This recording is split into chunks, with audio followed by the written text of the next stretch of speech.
your fucking pride. Monkey D. Goofy. D. Goofy. Focus on this bad guy. Why would they do that, bro? Bro, because it's getting you ready. Yeah, no!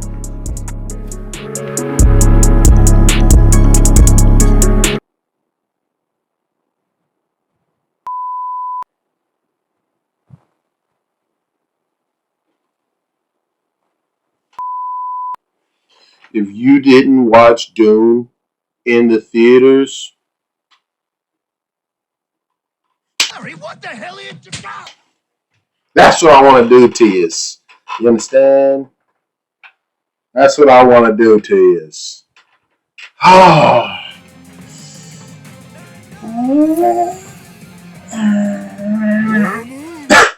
Yeah, this movie was so hype. What's good, people?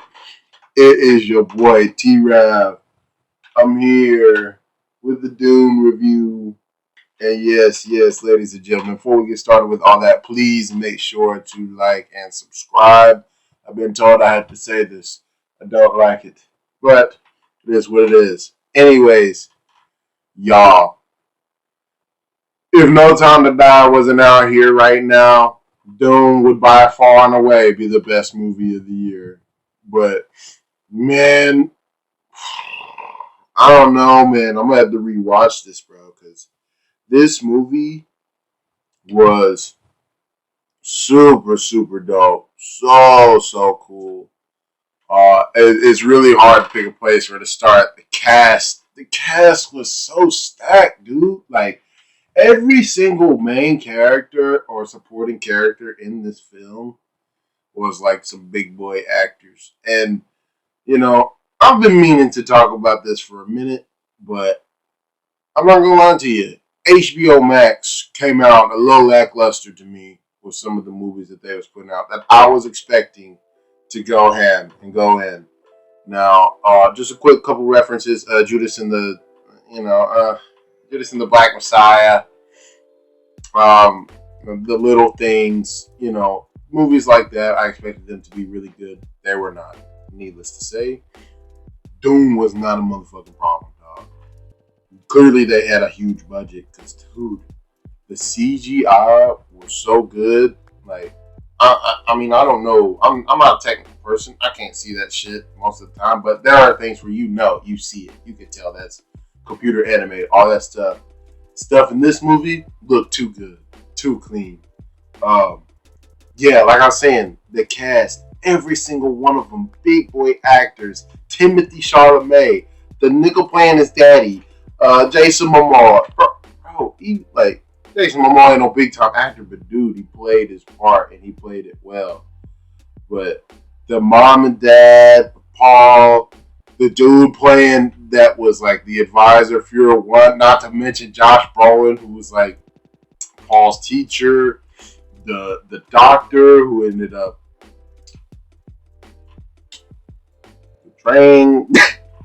But, yo, like, all right. So this movie is definitely one of the movies. I see why people told me that I needed to go and read the book first because there's a lot of moving parts, right? So I'm trying to keep it all sorted out in my head. So when we hop into the movie, we go to this planet called Caladan. That's where the House of Atreides is, right? That's Paul's family. I guess they own the planet or whatnot, and then so another house has come to see them to give them the message that the Imperium, the Emperor or whatever, has told them that they got to go take over Arrakis. Very, very valuable planet, seeming to be the most valuable planet in the universe based on what happens later on and what they're actually after. But so they're basically just told by the Emperor, go take hold of this planet, take control of it. We're taking it basically away from these other people so y'all can go and, get the valuable resources off of it that we need. Because what we find out is what they're hunting for is spice. And the spice for the people of Arrakis, the Fremen, they get like health benefits and other things like that from it. So it's very valuable to them. But for everybody else, it's the stuff they use for interstellar travel. So, needless to say, it's a little bit important. This movie is taking place in the year 10,000 or whatever like that, and I gotta believe it, dog, because the technology that they had in this futuristic world was so cool. Even though, like, a lot of places they don't have access to that type of stuff, but their technology is still like so far advanced. It's crazy. Like how they were breaking down the suits with the moisture retention systems that they had, where you could be walking out and like it'll recycle all your fluids. Crazy, to where you'll only lose just a little bit. Nets, but like, it's hard to keep my thoughts in line because so much is going on in this movie. So the Harkonnens are the ones that had control of the planet before. So the House of Atreides is taking the planet over from them, and they're going to be the protectors and basically the people who govern the planet. Now, we come to find out that the people, the Harkonnens, is clearly set up to be the bad people. All right, Bautista came out; he looks very strong. All right, but the big problem is his uncle. This dude, yeah, I'm ready for him when we get to him, but we'll get to that later. Because he was real deal. He was real deal. But Timothy Chalamet's performance in this movie is so good. Like, I completely believe him. And really and truly, I feel like you kind of had to have these other big time actors in order for us to really get the whole gist of what we're trying to go for here. So, shout out to Josh Brolin, bro, because, I mean, yeah, it'll always be Thanos to me, but he's played so many other roles, and this dude is just a sick actor, dude, because he was breaking it down to Paul when he came to him. It's like, you know, you need to be ready. You don't really understand the full gravity of what's happening here.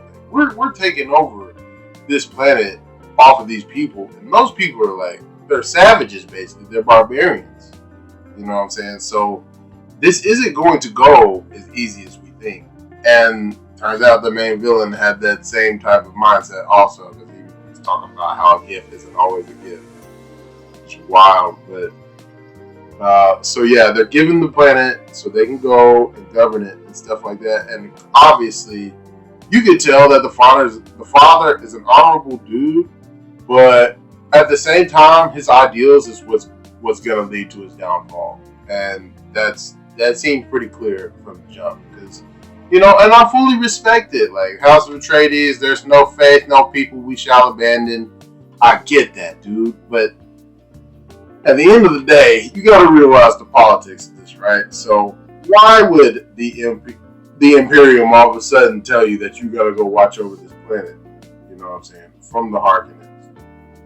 And it doesn't seem like he thought all the way out, like the full transition, what state Arrakis was going to be in, and the plans that they used to bind the spice, what all that was going to actually be like once they got there. It didn't seem like he really thought it all the way through, because you find out pretty soon that they were essentially sent there to die. And so they're double crossed by the Imperium and the Harkonnens, and then another group who's basically, I forget their name, but they're essentially the main goons of the Imperium. So the Imperium has fully went ahead with it, made the switch. Most of it's most likely due to the main villain, but obviously he's doing stuff here in the background in the shadows, and he's making things happen. So now all of a sudden they are on the run, and shit is going crazy, dog. This dude's father gets murked, and that was wild, because like you thought that he was gonna make it, but he really didn't. But so the reason why it makes sense for this to happen, right? For the father to go out like he did, because they were betrayed.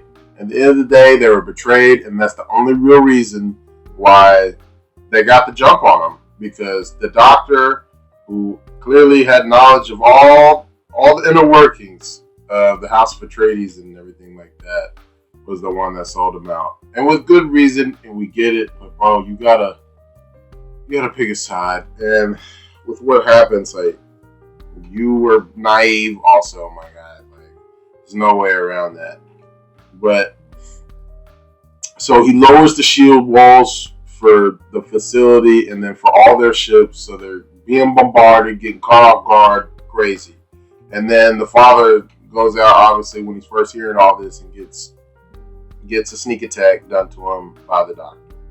So there's no way he can really stop it. But what the doctor does do is implant a poison tooth in the back of his mouth, just in case he gets a chance to take out the Baron, is what they call him. That's the main villain. That dude, crazy dog. Because, yeah, they get the jump on him, and they basically murk everybody. Shout out to Aquaman, because he was on job, bro. He was not about to get taken down. And shout out to Josh Brolin, too, because we honestly don't know what happened to him, I don't think. Like, he took off on the ground, starts murking dudes on the ground. No battle suit, no nothing. And then he just tells everybody on me, and then they go lead the charge against the people. We never really see what happens after that. Hopefully he survived and got away. I'm pretty sure he did, because he was never really referenced again.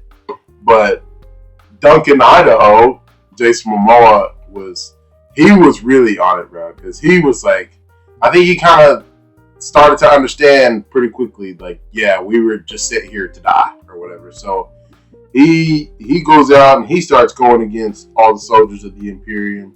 And bro, there was this hilarious scene where he runs out onto this tarmac or whatever. Chaos is going all around him and everything, right? And he just starts taking out dudes. He's outnumbered like 20 to 1. He starts taking out all these dudes. Bang, bang, bang, bang, bang, bang. Just knifing them down. And then eventually they start coming after him. And then he's like, hey, back up. I'm taking that bird. And he did. He punked all of them. And bro, I'm not gonna lie, that was a great scene. That was hilarious. He punked them. But yeah, once they got away and stuff like that, then we started to get more into the mystery surrounding Paul. So throughout the whole movie, he's been having these visions and all this stuff, and they've been referencing that the people of Arrakis may think that he's the savior that's been referenced for all these years, and how the mom is also supposed to be a very, very important figure, raising up the savior, or the savior to be like, it's a whole lot of biblical and Middle Eastern there's a whole lot of biblical and Middle Eastern references and stuff throughout this movie. So I really think it was cool how they were, in a sense, seeming to pay homage to that stuff now. I'm actually quite curious to see how they did that in the old movie, or if that was that present or not. Because I was also told that the old movie kind of does the whole story, whereas this one does not. That is the one thing about this movie that you must realize when you're going into it. It's not a complete story. It seems like, to me, from not knowing anything, probably going to be a 3-parter, right? Because so they get away and stuff like that, and they actually are able to go and meet up with the Fremen. You actually get to see the dude from the beginning, the leader that met with his father before, and they kind of come to a resolution. But we can't finish the movie, obviously, without having one big battle where one of the Fremen dudes that Paul has been seeing in his visions this entire time, basically, or he's not the entire time, but he saw him a couple times in visions. All right, and we couldn't know if he was going to be I had no idea he was going to be a bad guy towards Paul, but he ends up being kind of the final bad guy we got to take down for Paul. And it's not really like he's a bad guy, but I guess he's sticking to his principles. And he calls out Paul because he says he's not one of us and he doesn't belong with us. And we're not going to take him where we're from because I guess it's a risk. So he challenges him to a battle to the death, basically. And Paul's never killed anybody before, but you can clearly see it as the battle starts. It's not a fight. I mean, Paul is like continuously outmaneuvering him and rendering him incapable of doing anything 3 or 4 times. And obviously he's telling him to yield, but that's not going to work, Paul. You got to, do the job. You got to finish the job. I guess there's a lot of cultural things very prevalent in this movie that I'm very, very intrigued to see how they continue to flesh that out and build this world. And we'll see if we get some more of the other worlds, because we got glimpses of, I guess, the planet where the Imperium is on. And that looked crazy. That looked like some uber mega Star Wars stuff. And it was super cool. Caladan, we didn't even really get to be on Caladan like that. We really just, kind of went through the home grounds that Paul lives at and stuff like that. So, whole lot of potential for where Dune is going to go. If they stick with this cast, I mean, I find it hard pressed to think that we're not going to go anywhere with it. So, I'm really, really excited for that. The thing I'm most looking forward to is in this next movie. Now, this next movie, we need the main villain to really come through. He had a couple really heavy scenes. Like I mentioned before, when the doctor betrayed them, and then he brought him the king, Paul's dad, to him, right? Crazy ass scene, okay? Because first thing we see once we switch to the scene is Paul's dad is naked, sitting in this chair at one end of this really long table in this dark ass room. And it's crazy, bro. It looks like this nigga's dead. But he's just paralyzed, essentially. And he can't really move or hardly even speak. But it looks wild, bro. And, like, you just know he was going through it. Right? And this villain, dude, he just, I don't know what his deal is. If the Harlequins, sorry if I'm butchering the name, probably am. But the Harlequins, if like, he used to be a regular one of them, because Bautista called him uncle and stuff like that, but he's not like them, bro. This dude is floating around like some fucking entity. I don't know what was wrong with this dude, but he's over here eating and he's just gross, bro. He's gross and he's scary as shit. And he gives this whole monologue, just talking shit to the king, basically, about how he's about to die and his whole family and how he orchestrated the whole thing. And then, what he does? He wants to go put his attention on the betrayer, the doctor. He's like, oh, Mr. Doctor, you just fulfilled your promise to the T. You did everything I asked you to do. You brought him here and all this other stuff and more. And that's great. You did such a good job. Your bargain is fulfilled. Now it's time for me to do that on my end. I promised you I would set her free. That's what I'm saying, bro. How can you be so naive to think that nothing was going to happen? You said it yourself to the king. They were taking you, like, they kidnapped his wife. And, bro, they was taking her apart piece by piece, dog. We don't know how long. That she could have been dead the first day, and they've been sending you parts all this time. So, really and truly, the naivete of multiple of our people is what led to really the fall of the House of Atreides. And it's that simple. But you gotta have somebody who's there and ready to play the game that can outmaneuver these threats that are in the shadows. Someone who's been operating in the shadows was Paul's mom, but clearly she wanted to keep everything on wraps because she's, in real deep with the truth sayers and that whole faction. I don't really know the full extent of what's going on with them, but I'm definitely intrigued to learn more about them also. Because from what we've seen, this power that Paul possesses, the voice, right? The truth sayers have it and his mom has it also. Now, they seem to have essentially full control over it or whatever, right? Paul has the makings of it, and they reference how he's just awakened his voice. All this yada yada.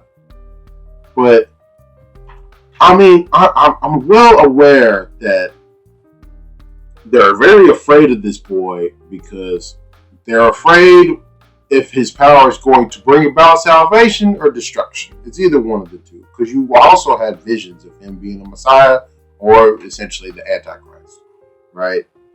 But what is his power going to be? Like, is he going to get to the point where he can control planets just by his voice, dog? Like, what is he going to be capable of? And not only that, there's things happening in this movie, and I don't know if I'm just really reading way too far into it, but I need to know what his power is in particular. Because with some of these visions, he's already seeing stuff that hasn't happened yet or what happened way in the past. And they were having lines in there saying about how he's going to be the one to be the bridge from the past to the future. It's hard to wrap your mind around, but I cannot wait for Dune 2 because you know that this had to go crazy in the box office and everything. And I can't wait to go rewatch it here in a minute. And who knows, I'm sure I'm going to pick up way more things as I rewatch this 3-4 times because this is one of those type of movies. You go watch it the first time in the theater. After that, then you watch it on the streaming services multiple times because you're going to have to. There's a whole lot of stuff, whole lot of lore, whole lot of factions that are involved. It really, truly, it does seem like it deserves a couple of rewatches to get everything. But I think that was pretty much everything I'm looking forward to. Yeah, for the most part, that's pretty much all that I wanted to cover. So other than that, this has been your boy T-Rav, and this has been the Dune review, baby. Movie of the year. Put it right there. Put it right there. I'm out. Get you where you need to be. Because I'm a champion. I am a warrior. I am on the foothill of battle. And I'm ready to ride for the king of the pirates. Yeah.